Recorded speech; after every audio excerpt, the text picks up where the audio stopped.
আপনাদেরকে ডেকেছি একটি বিশেষ কারণ, যে আমাদের রাজ্যে মেয়ে পাচারকারী চক্র সক্রিয়ভাবে কার্যকলাপ করছে।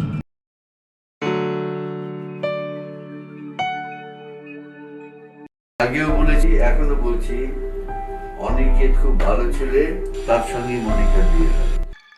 তাহলে ওই কথাই রইল, ফাইনাল 14ই বৈশাখ। বল, তোকে যে বলেছিলাম এফবিতে সানি নামে যে একজনের সাথে পরিচয় হয়েছে না, বলেছে আমি নাকি গেলেই চাকরি দেবে। চাকরি? পার মান্থ 50,000, তার সঙ্গে আর অনেক কিছু। দেখি এখন তো একটাই নাম, সাধু। ও প্রিয়া তুই আমার, তুই আমার।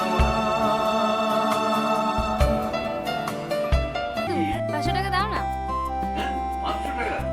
না না না, আমার কাছে টাকা নেই, কিচ্ছু টাকা নেই। ঠিক আছে, আমি বলে দেবো কিন্তু যে তুমি মিষ্টি খেয়েছিলে। তুমি সুগারের পেশেন্ট না? ভালোবাসি একজনকে খুবই মন থেকে। সাধুদা। তোকে কাছে পাওয়ার সময় ঠিক যেন প্রেম মনে হয়। আমি আমার ওইটুকু মেয়েকে একলা ছাড়তে পারবো না। কাকু আমি ওর সাথে যাব।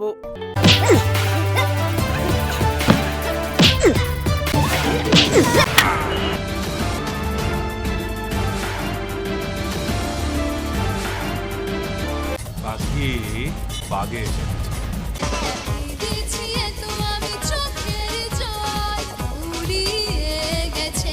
হাতে এসেছো, মানে এখন তোমার সব দায়িত্ব আমার।